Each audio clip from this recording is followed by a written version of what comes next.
Live TV, सच सबसे आगे। नमस्कार, मैं हूं रंजीत झा और आप देख रहे हैं द लाइव टीवी। पूर्व राज्यपाल सत्यपाल मलिक को सीबीआई का बुलावा आ गया है।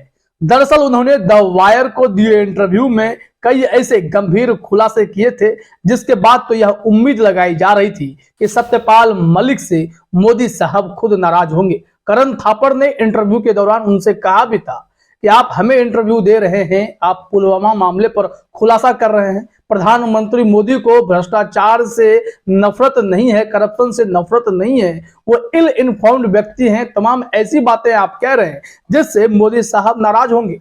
सत्यपाल मलिक ने कहा था कि मुझे डर नहीं लगता है, लेकिन अब देखिए इस इंटरव्यू के कुछ ही दिनों के बाद उन्हें सीबीआई का समन आ गया है। उन्हें नोटिस देकर कहा गया है कि आप उपलब्ध रहें, तारीखें भी तय कर दी गई हैं, उनसे इंक्वायरी की जाएगी, उनसे क्वेरीज हैं, सीबीआई सवाल पूछेगी। इसको लेकर सियासत गर्मा गई है। कांग्रेस ने टिप्पणी की है, वरिष्ठ पत्रकारों ने भी टिप्पणी की है, साथ ही साथ सत्यपाल मलिक ने खुद भी ट्विटर पर अपना मैसेज छोड़ा है। हम आपको बता दें इस मामले में कि पीटीआई ने सबसे पहले इंफॉर्मेशन ब्रेक किया। जरा आप अपने स्क्रीन पर देखिए। CBI issues notice to former Jammu and Kashmir governor Satyapal Malik to answer queries related to insurance scam. Officials, ये भी ऑफिशियल्स है, ना ही ऑफिशियल सोर्सेज नहीं है, आधिकारिक ये जानकारी है कि सीबीआई ने नोटिस जारी किया है पूर्व राज्यपाल सत्यपाल मलिक को। वो इंश्योरेंस स्कैम से जुड़े कुछ क्वेरीज उन्हें करने हैं। अब इसके बाद से ही सियासत भी गरमाई है, लेकिन इस संबंध में सबसे पहले हम देखेंगे कि सत्यपाल मलिक ने क्या टिप्पणी की है, फिर बाकी लोग क्या कह रहे हैं वो भी जानेंगे और आपको बताएंगे कि यह मामला क्या है। एबीपी न्यूज के हवाले से डिटेल में थोड़ी जानकारी दी गई है।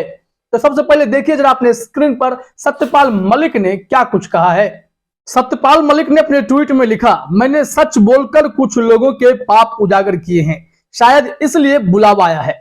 मैं किसान का बेटा हूं, घबराऊंगा नहीं, सच्चाई के साथ खड़ा हूं। सत्यपाल मलिक के इस ट्वीट के कई गंभीर मायने हैं। उन्होंने तो खुलकर फिर से लिखा कि मैंने जो सच कहा है उसमें कई लोगों के पाप का भांडा फोड़ दिया है और इसलिए सीबीआई ने नोटिस भेजकर मुझे उपलब्ध रहने को कहा है। मेरी इंक्वायरी करेंगे, पूछेंगे और मैं सच के साथ खड़ा हूं, मैं घबराऊंगा नहीं। अक्सर विरोधियों को सीबीआई या अन्य जांच एजेंसियों के सहारे इस सरकार पर आरोप लगे हैं कि उन्हें परेशान करती है।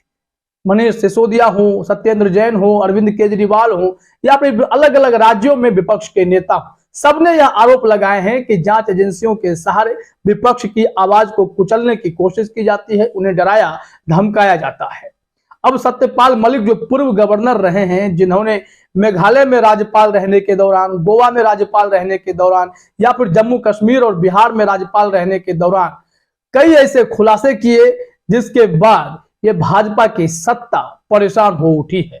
उन्होंने गोवा में रहते हुए प्रधानमंत्री को फोन पर कहा था कि यहाँ पर भ्रष्टाचार का खेल चल रहा है, तो बाद में पीएम मोदी ने उन्हें कहा कि भ्रष्टाचार यहाँ पर नहीं हो रहा है, हमने पता लगा लिया है। जबकि सत्यपाल मलिक का कहना है कि उन्होंने जिनसे पता लगाया था वो व्यक्ति खुद भ्रष्टाचार में लिप्त था। वहीं जम्मू एंड कश्मीर में जो 300 करोड़ रुपए रिश्वत देने का मामला आया है उसको लेकर ही सीबीआई लगातार उनके पीछे पड़ी है। इससे पहले भी उनसे पूछताछ की गई थी और हाल में खबर यह आई कि राम माधव, जिन पर उन्होंने आरोप लगा दिया, उन्होंने सत्यपाल मलिक पर मानहानि का नोटिस भेज दिया है और मानहानि का केस भी उन पर दर्ज किया गया है। तो ऐसे में कई ऐसे खुलासे सत्यपाल मलिक करेंगे जिसके बाद जांच एजेंसियां मानहानि का केस कुछ भी उनके ऊपर किया जा सकता है, ऐसी उम्मीद वो खुद कर रहे हैं। क्योंकि जब रवीश कुमार उनका इंटरव्यू करने पहुंचे थे द वायर के बाद, तो रवीश कुमार ने भी कहा था कि मैं जब आपके यहाँ आया तो थोड़ा घबराया हुआ था कि मैं अगर जाऊं तो क्या वहां पर जांच एजेंसियां आपके घर की तलाश ले रही होंगी, सीबीआई ईडी की रेड पर रही होंगी। उन्होंने कहा मैं तो इंतजार कर रहा हूं, वो आए पूछताछ करें, मेरे पास छुपाने के लिए कुछ नहीं है। 5 सेट कुर्ता पैजामा लेकर जाता हूं, रहता हूं और किसान का नेता हूं, मुझे घबराने की जरूरत नहीं है, किराए के मकान में रहता हूं। तो सत्यपाल मलिक का यह कॉन्फिडेंस कहता है कि जांच एजेंसियों के प्रयोग के बावजूद भी वो घबराने वाले नहीं है, क्योंकि वो कट्टर ईमानदार है। और इसके बाद अब यह समझना जरूरी है कि सत्यपाल मलिक को सीबीआई ने समन क्यों भेजा है, पूरी डिटेल क्या है। हमने पीटीआई के जरिए आपको इंफॉर्मेशन दिया है, लेकिन उस डिटेल को भी जरा समझिए। अपने स्क्रीन पर एबीपी न्यूज की खबर देखिए। एबीपी न्यूज ने अपने हेडलाइन में ही लिखा है, सीबीआई समन्स सत्यपाल मलिक। अब सीबीआई ने सत्यपाल मलिक को जो नोटिस भेजा है उसी पर है। पुलवामा हमले को सरकार की नाकामी बताने के बाद सीबीआई के रडार पर सत्यपाल मलिक, पूछताछ के लिए मिला है समन। ये तो आपने हेडलाइन में देखा है। और 27 और 28 अप्रैल को उन्हें हाजिर होने के लिए कहा गया है। इस संबंध में जरा देखिए कि जानकारी क्या दी गई है कि एजेंसी ने जम्मू कश्मीर में 2 प्रोजेक्ट में गड़बड़ियों को लेकर केस दर्ज किया था। इसी मामले में सीबीआई ने उन्हें बुलाया है। मलिक ने दावा किया था कि उन्हें 2 फाइल साइन करने के लिए 300 करोड़ का ऑफर मिला था। सीबीआई ने पिछले साल अक्टूबर में भी उनसे पूछताछ की थी। इस मामले में सत्यपाल मलिक के ट्वीट की जानकारी तो हमने आपको दी ही। अब जरा देखिए कि सत्यपाल मलिक को नोटिस भेजने की टाइमिंग वही है कि जब उन्होंने पुलवामा मामले पर खुलासा किया, उसके बाद ही वो रडार पर आ गए। इस संबंध में ट्वीट के अलावा भी सत्यपाल मलिक का एक स्टेटमेंट एबीपी न्यूज ने छापा है, वो जरा अपने स्क्रीन पर देखिए। सत्यपाल मलिक ने कहा कि सीबीआई कुछ स्पष्टीकरण चाहते हैं, जिसके लिए मेरी उपस्थिति चाहते हैं। मैं राजस्थान जा रहा हूं, इसलिए मैंने उन्हें 27 से 29 अप्रैल की तारीख दी है, जब मैं उपलब्ध रहूंगा। वहीं न्यूज एजेंसी पीटीआई ने एक अधिकारी के हवाले से बताया है कि उन्हें सीबीआई ने बीमा घोटाले से जुड़े सवालों का जवाब देने को लेकर नोटिस जारी किया है। इस संबंध में कांग्रेस ने भी टिप्पणी की है, कांग्रेस का ट्वीट किया है, वो भी जरा आप अपने स्क्रीन पर देखिए। क्योंकि विपक्ष के निशाने पर जांच एजेंसियां आ गई हैं, क्योंकि जांच एजेंसियों के सहारे ही विपक्ष के नेताओं की आवाज दबाने की कोशिश की जाती है, ऐसा आरोप लगता रहा है। ऐसे में कांग्रेस ने जो कहा है उसे भी जानना जरूरी है। जरा देखिए अपने स्क्रीन पर, आखिरकार पीएम मोदी से रहा न गया, सत्यपाल मलिक जी ने देश के सामने उनकी कलई खोल दी।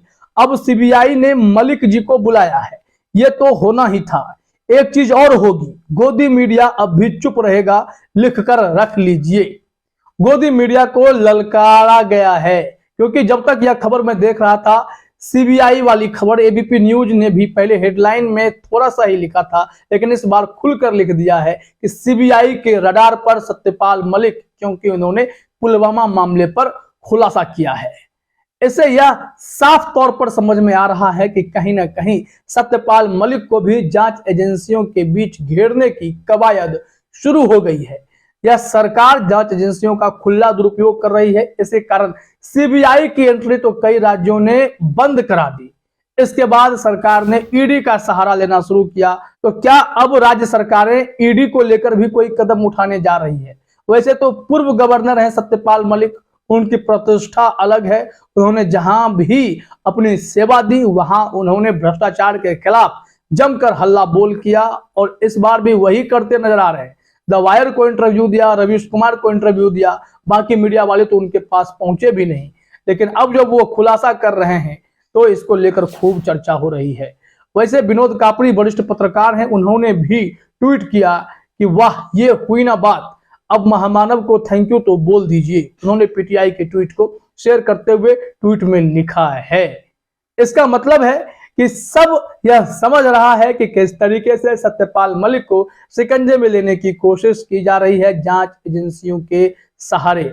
अब देखना यह होगा कि इस पर आगे क्या कार्रवाई होती है। क्या सत्यपाल मलिक को घबराने की जरूरत है? लेकिन उनका कॉन्फिडेंस कहता है कि उन्हें घबराने की जरूरत नहीं है। फिलहाल इस वीडियो में इतना ही। आप सभी का हमसे जुड़ने के लिए बहुत बहुत धन्यवाद। द लाइव टीवी, सच सबसे आगे।